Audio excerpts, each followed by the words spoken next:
moment I stepped out of my truck, I knew something was wrong. My electric meter was spinning wildly, like a jet engine. My cabin tucked away in the Smoky Mountains was glowing bright, even though I hadn't turned on a single light. I followed the cord and orange extension snake across my porch into the trees. And there she was, Karen. Blonde hair, oversized sunglasses, and an attitude bigger than the mountain itself. I marched over, ready to confront her. But before I could say a word, she pulled out her phone and called the cops on me. And that was just the start. You won't believe what happened next. Karen turned her eyes narrowing behind her oversized sunglasses.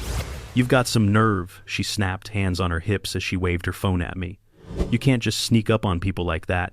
I pointed at the cord. "What the hell do you think you're doing? That's my electricity." She scoffed, completely unfazed. "You have no idea how hard it is out here. My power got shut off, and I need this outlet. You think I'm just going to sit in the dark? You're trespassing." "You're stealing my power," I said, my patience wearing thin. "I want you to unplug that cord right now."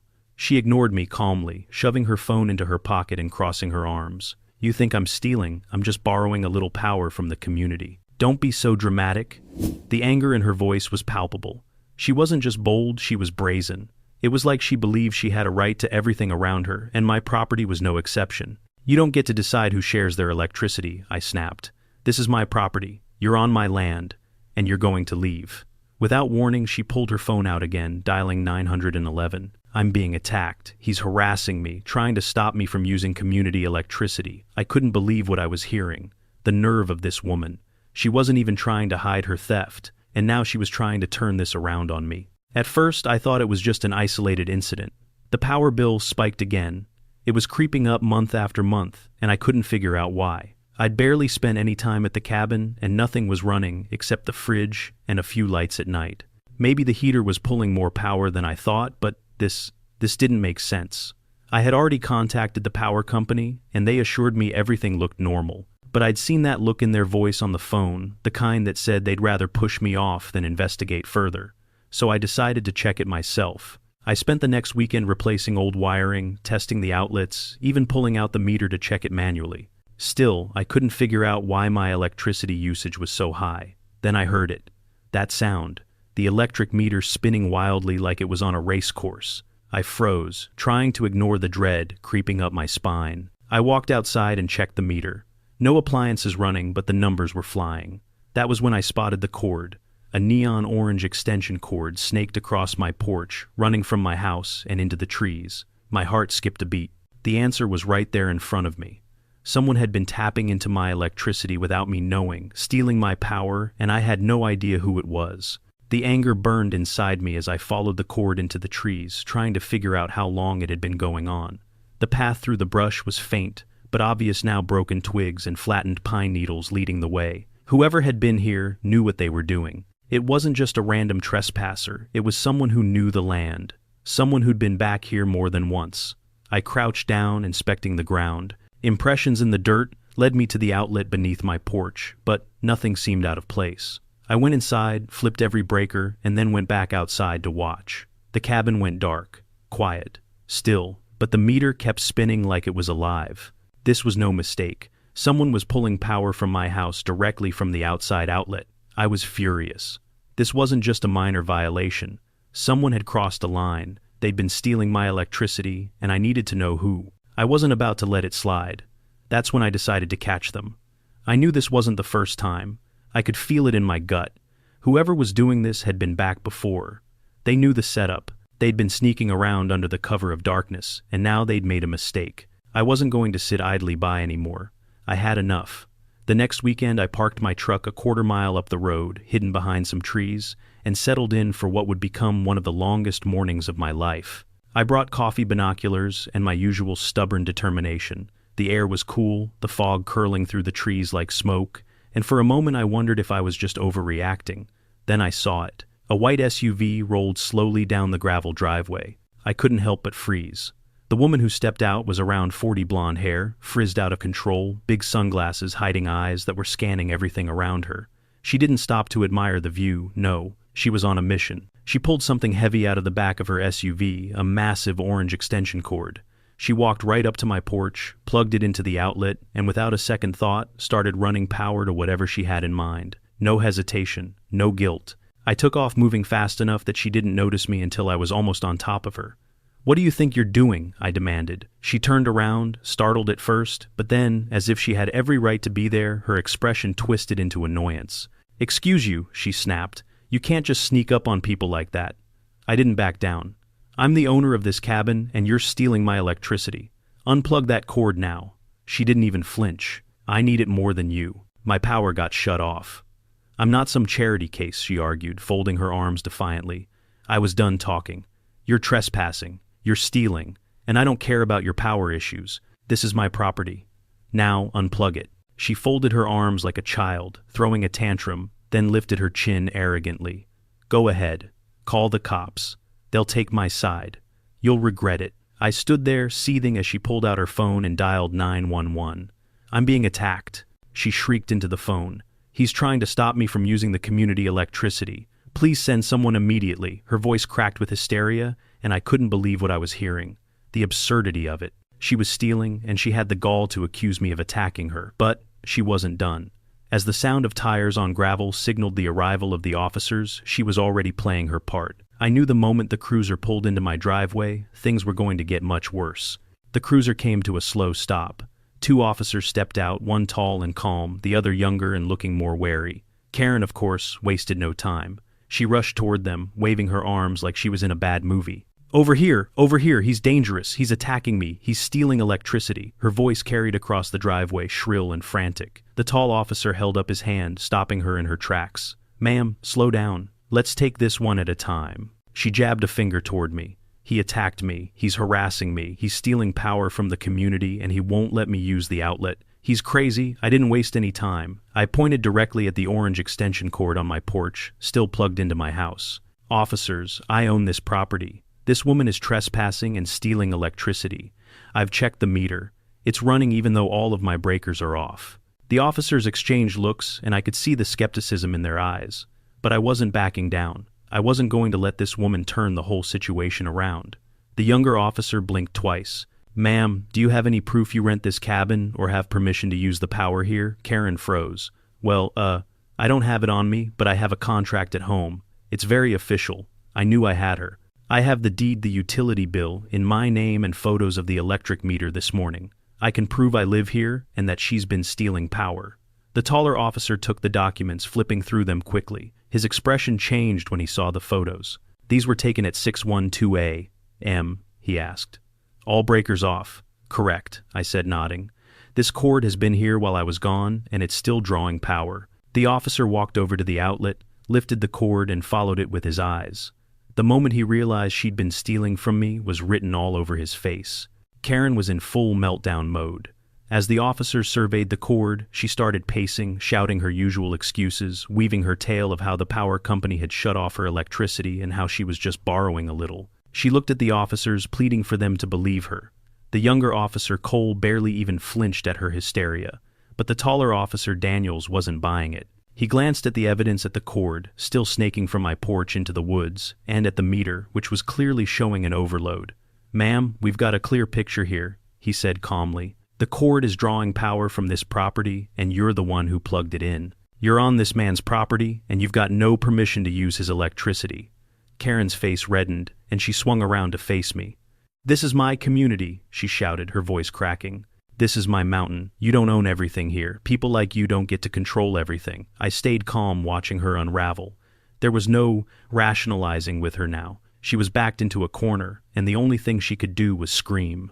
But her hysteria wasn't enough to deflect from the hard facts. Daniels raised an eyebrow, glancing back at the meter readings and the evidence I'd provided. "Ma'am," he said firmly, "you've got nothing to prove that you live here or have permission to use the power. We're not playing games here. You're trespassing, and you've stolen electricity." Karen looked at him, her eyes wide in disbelief. "You can't do this to me," she hissed, her voice becoming a whiny snarl.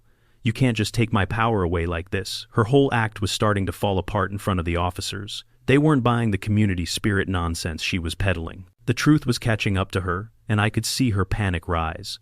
Daniels sighed, looking at the cord again, and then at the mess of wires leading back into her property. He turned back to Karen. "I've seen this before. You've made false reports, manipulated people into helping you, and now we've got you on video and with the stolen electricity. This isn't just a simple misunderstanding.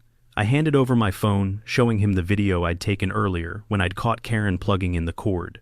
The officer examined it for a moment before glancing at Karen. "You can see yourself on tape, ma'am, and I've already spoken to Mr. Dalton here. He has the deed to the property utility bills in his name, and your cord attached to his power." Karen's face went white, the fight draining out of her.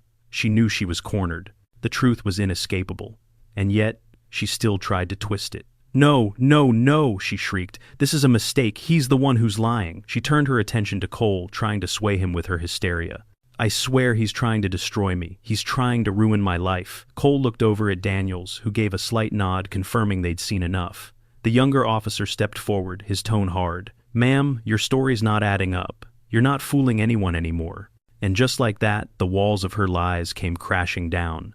The officers knew the truth, and Karen knew they knew it. The final blow came when Daniels radioed in for backup. The younger officer, Cole, started pulling out paperwork and making notes for the arrest.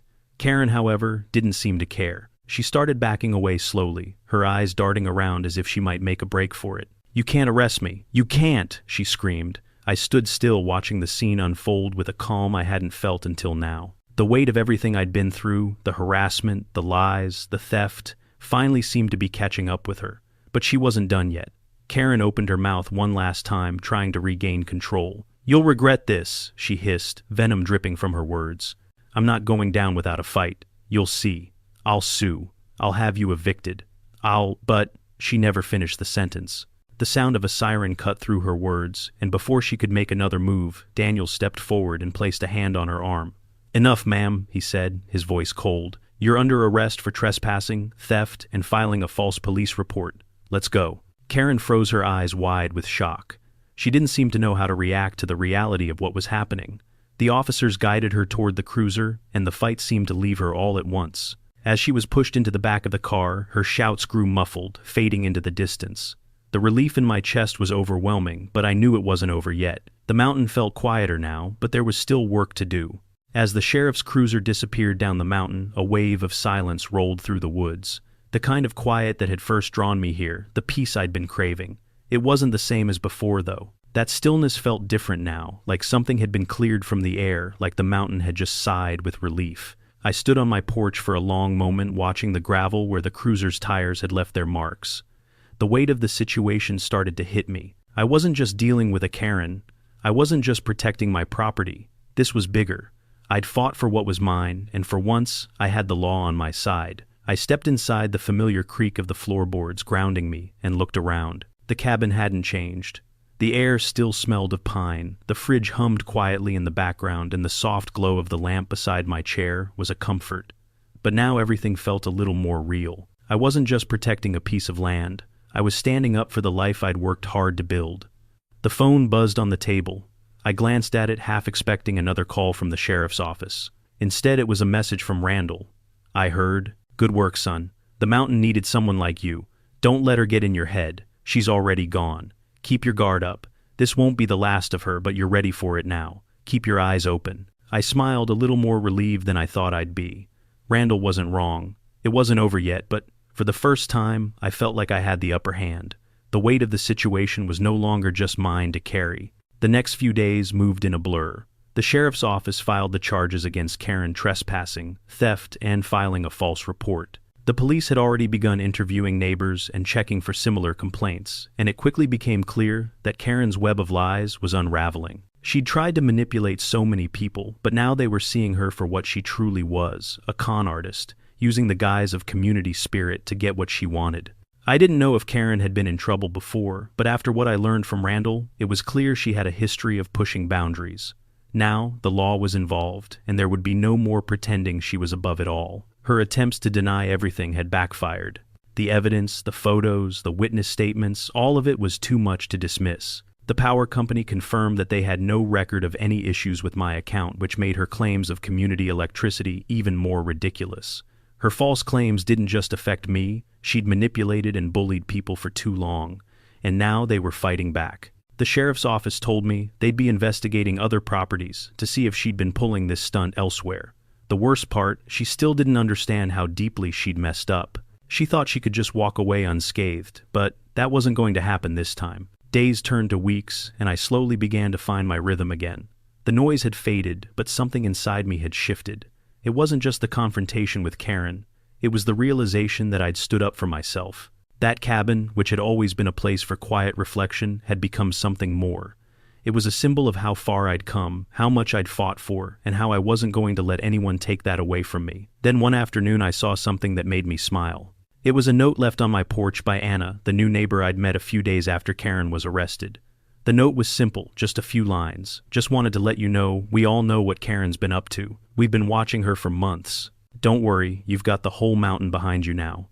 If you need anything, don't hesitate to ask. You're not alone. The words hit me harder than I expected. The sense of community that had been lacking in the past was now forming, and I was a part of it. No more intimidation, no more manipulation. People were seeing through the lies, and I wasn't the only one willing to stand up. I leaned against the porch railing, reading the note over again. The weight in my chest, the one that had been there since Karen first stepped onto my land, started to lighten. Things were settling into place. The storm had passed. As I stood there, looking out over the ridge, I felt the silence again. The real silence.